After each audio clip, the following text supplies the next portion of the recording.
आज हम बात कर रहे हैं उस अनादि शक्ति की जो संपूर्ण सृष्टि की रचयिता और पालनहार है। वे परमपिता परमेश्वर अनंत अविनाशी और सर्वशक्तिमान है। उनकी महिमा का गुणगान चारों वेद करते हैं। उनका स्वरूप इतना अद्भुत और असीम है कि उसे शब्दों में बांध पाना संभव नहीं है।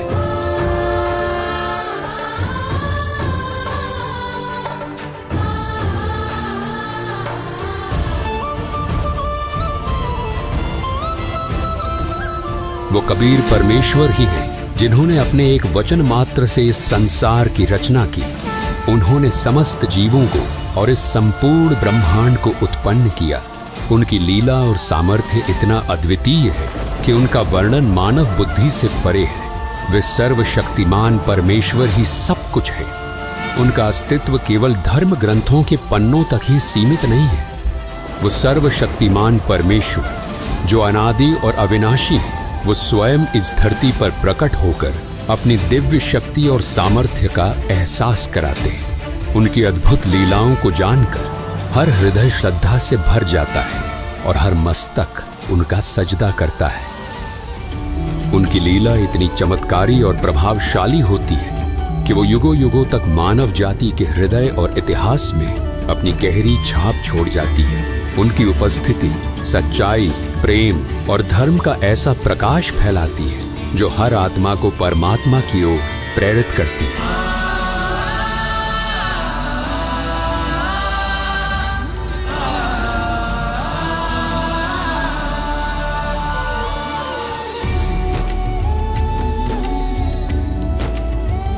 ऐसी ही एक अद्वितीय लीला घटी थी आज से 507 वर्ष पहले, जब मोक्ष की नगरी के नाम से प्रसिद्ध काशी में अंधविश्वास और पाखंड अपनी चरम सीमा पर था।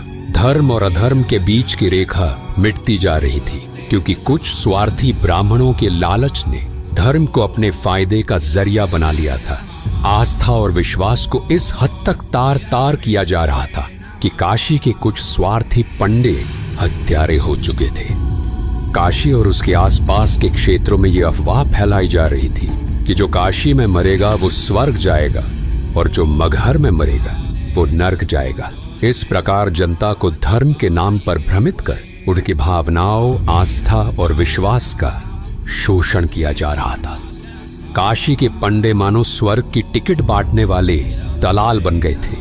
श्रद्धालु जो अपनी आस्था और मोक्ष की चाह से वहां आते थे, वे इन पंडों के सामने फरियादी बनकर खड़े होते और प्रार्थना करते थे, हे महाराज, पहले हमारे पिता की गर्दन काट दिए ना।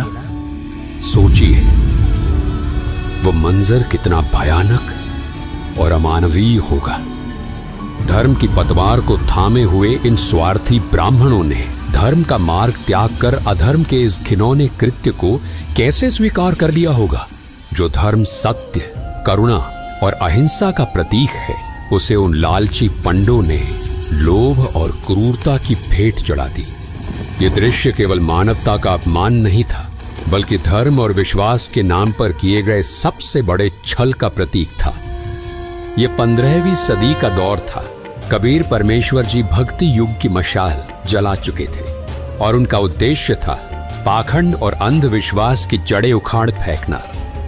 उनकी शिक्षाओं और उनके अद्वितीय आध्यात्मिक ज्ञान ने आदि सनातनी भक्ति को फिर प्रकाशित करते हुए उस काल के पाखंड रूपी तंबू में आखिरी कील ठोक दी थी। इस समय स्वर्ग प्राप्ति की झूठी आस में हजारों बुजुर्ग दंपत्ति अपनी अंतिम श्वास लेने के लिए आने लगे। काशी के लालची पंडों ने इस स्थिति का फायदा उठाते हुए उन बुजुर्गों की सेवा और देखभाल के नाम पर उनके बच्चों से भारी धनराशि वसूल करनी शुरू कर दी। श्रद्धालु अपनी आस्था और माता पिता की स्वर्ग प्राप्ति की लालसा में इन लालची पंडितों को मनमानी रकम देते गए। ये पूरी व्यवस्था धर्म के नाम पर फैले एक बड़े छल और स्वार्थ की प्रतीक बन चुकी थी, जिसे कबीर परमेश्वर जी ने चुनौती देने का साहस दिखाया। कुछ समय बाद जब काशी के पंडित इतने बुजुर्गों की सेवा और देखभाल करने में असमर्थ हो गए, तो उन्होंने अपने स्वार्थ और लालच को पूरा करने के लिए एक नया षड्यंत्र रचा। पाखंडी पंडितों ने ये अफवाह फैलानी शुरू कर दी कि गंगा नदी के किनारे भगवान का एक करोत आता है। उन्होंने ये दावा किया कि यदि कोई श्रद्धालु इस करोत के नीचे लेट जाए तो वो सीधे स्वर्ग जाएगा। इस करोत के नीचे लेटने की प्रक्रिया के लिए ये पंडित स्वर्ग जाने की फीस वसूलने लगे। ये भ्रामक धारणा और पाखंड इतनी तेजी से फैलने लगा कि भले भले श्रद्धालु जल्दी स्वर्ग प्राप्ति की लालसा में अपने गले कटवाने तक तैयार हो गए। और जब इस पाखंड ने अपनी सीमाएं लांघ दी, तब कबीर परमेश्वर जी ने इसे चुनौती दी। कबीर परमेश्वर जी ने अंधविश्वास और पाखंड की जड़ें हिलाने के लिए एक ऐतिहासिक और साहसी निर्णय लिया। उन्होंने ऐलान किया कि वे काशी में नहीं बल्कि मगहर में अपने शरीर का त्याग करेंगे और स्वर्ग से भी ऊपर सतलोक को सह शरीर जाएंगे। इस घोषणा से काशी के पंडितों और स्वार्थी लोगों में खलबली मच गई। निर्धारित समय पर कबीर परमेश्वर जी ने मगहर की ओर प्रस्थान किया।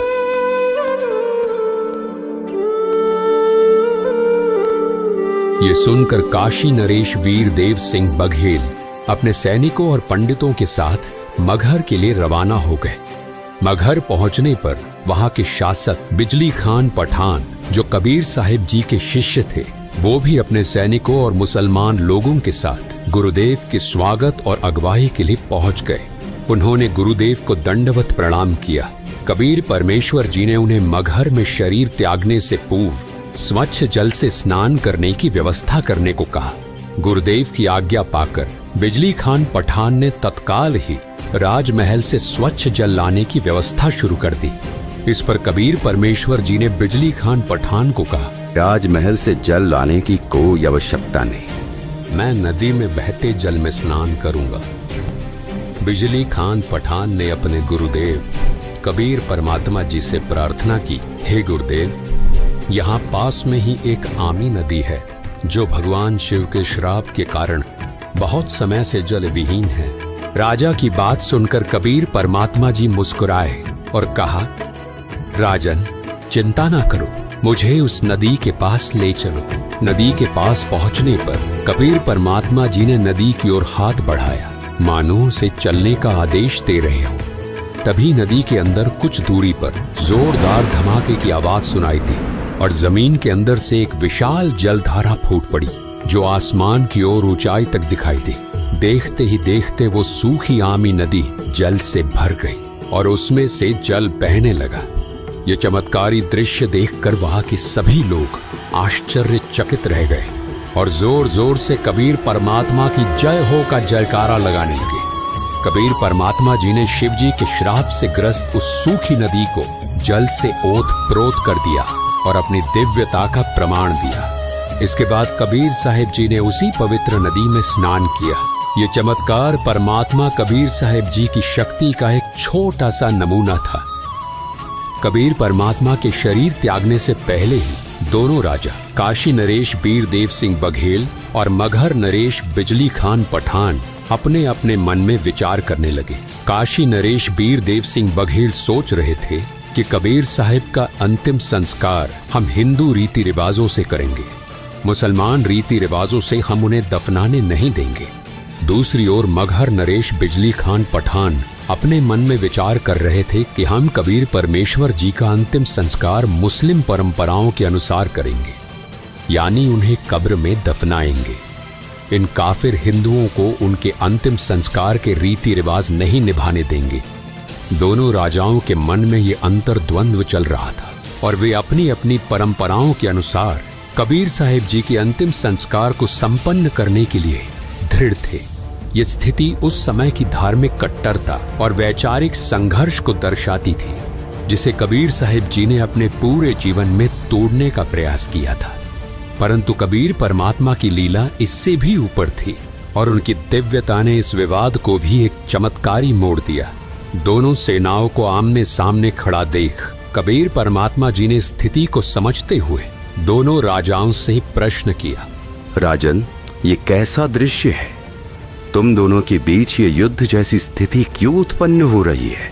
परंतु वे दोनों राजा वीर देव सिंह बघेल और बिजली खान पठान अपने गुरुदेव के सामने सिर झुकाकर खड़े रहे और कुछ नहीं बोले।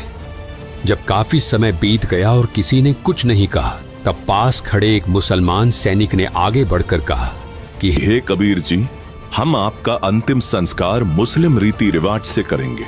इन काफिर हिंदुओं को आपकी देह को हाथ लगाने नहीं देंगे। ये बात सुनकर एक हिंदू सैनिक भी आगे आया और कबीर परमात्मा जी से प्रार्थना करते हुए बोला, हे गुरुदेव, हम आपका अंतिम संस्कार हिंदू रीति रिवाज से करेंगे। इन मुसलमानों को आपके देह का अंतिम संस्कार उनके तरीके से नहीं करने देंगे।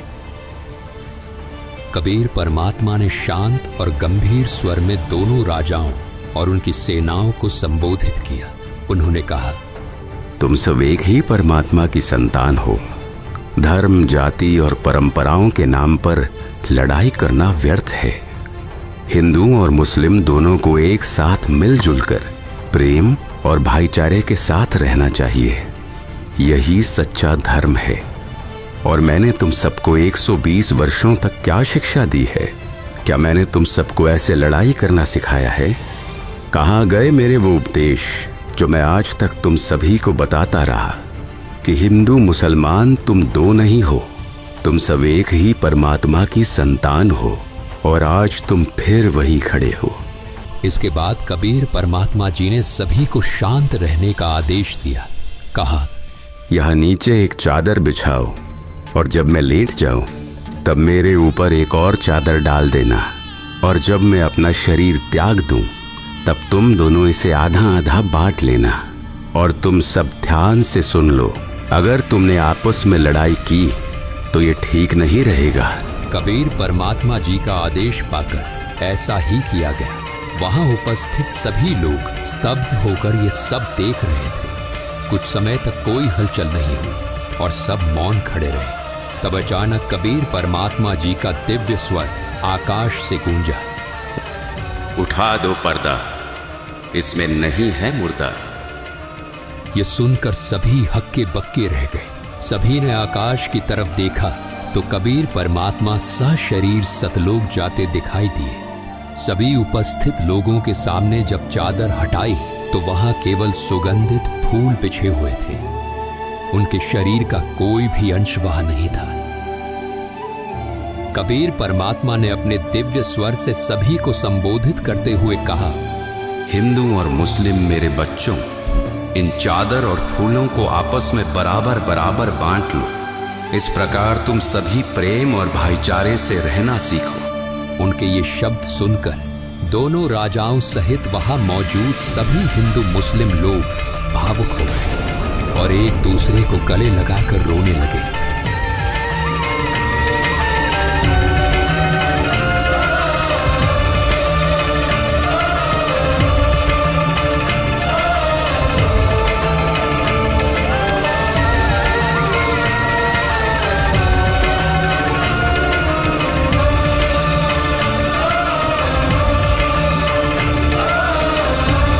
इसके बाद कबीर परमात्मा ने काशी के पंडितों को संबोधित करते हुए कहा, पंडितों, आज मैं मगहर से सहशरीर अपने धाम सतलोक जा रहा हूँ। तुम सब अपनी पोथियों और वेदों को खोलकर देख लो।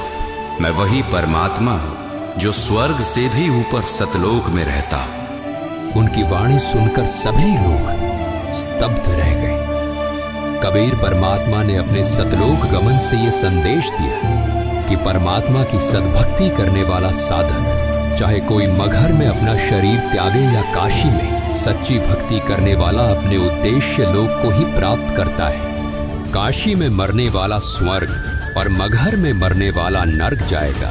इस भ्रांति को उन्होंने सदा के लिए मिटा दिया। कबीर परमात्मा ने अपने दिव्य चमत्कार और सद्भक्ति के उपदेशों के माध्यम से लोगों को धर्म और सच्चाई का मार्ग दिखाया। उनके इस अद्वितीय संदेश ने सभी लोगों को अपने वास्तविक स्वरूप और परमात्मा की भक्ति का महत्व समझाया। दर्शकों, आज उस पवित्र दिन को उन्हीं के स्वरूप बंधी छोड़ सद्गुरु रामपाल जी महाराज जी के सानिध्य में कबीर परमेश्वर जी के निर्वाण दिवस के रूप में मनाया जा रहा है। धन्यवाद।